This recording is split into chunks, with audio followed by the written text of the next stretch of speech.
एक पर्वतीय प्रदेश में एक वृद्ध सांप रहता था। उसका नाम मदविंश था। वृद्धावस्था के कारण उसके लिए अपना आहार की व्यवस्था करना कठिन होता जा रहा था। अंत वह बिना परिश्रम के किसी तरह भोजन जुटाने के उपाय सोचा करता था। एक दिन उसे एक उपाय सूझ गया। बिना समय गंवाए वह मेंढक से भरे एक तालाब में किनारे पहुंचा और कुंडली मारकर यूं बैठ गया, मानो ही ध्यान से लीन हो। जब एक मेंढक उसे इस तरह देखा तो उसे बहुत आश्चर्य हुआ। उसने उससे पूछा, क्या बात है सांप मामा, आज इस घड़ी आप यहाँ कुंडली मारकर बैठे हो? भोजन की व्यवस्था नहीं करनी है क्या? आज क्या आपका उपवास है? मदविंश ने मधुर वाणी में उत्तर दिया, अरे बेटा, आज प्रताप जो घटना मेरे साथ घटित हुई है उसने मेरी भूख हर ली है। ऐसा क्या हुआ मामा? मेंढक ने जिज्ञासा पूछा। बेटा, रात में एक नदी के किनारे भोजन की तलाश में घूम रहा था।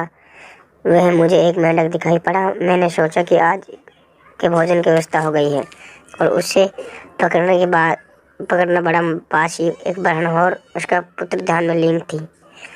जैसे ही मन में मेंढक का हमला किया, वह उछलकर दूर चला गया और ब्राह्मण का पुत्र मेरे दंश के शिकार बन गया। वही तड़प कर मर गया।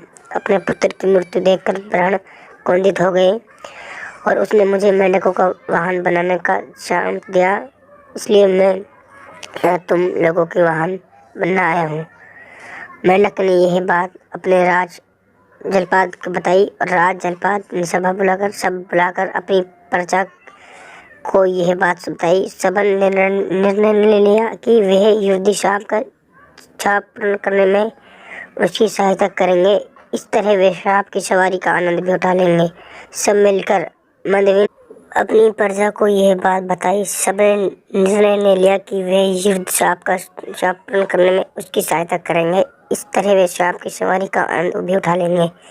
सब मिलकर मदविंश के पास गए, फैन बुलाया। मदविंश को देखकर सारे मेंढक डर गए, किंतु जलपाद नहीं डरा और जाकर उसके फैन पर चढ़ गया। मदविंश ने कुछ नहीं कहा।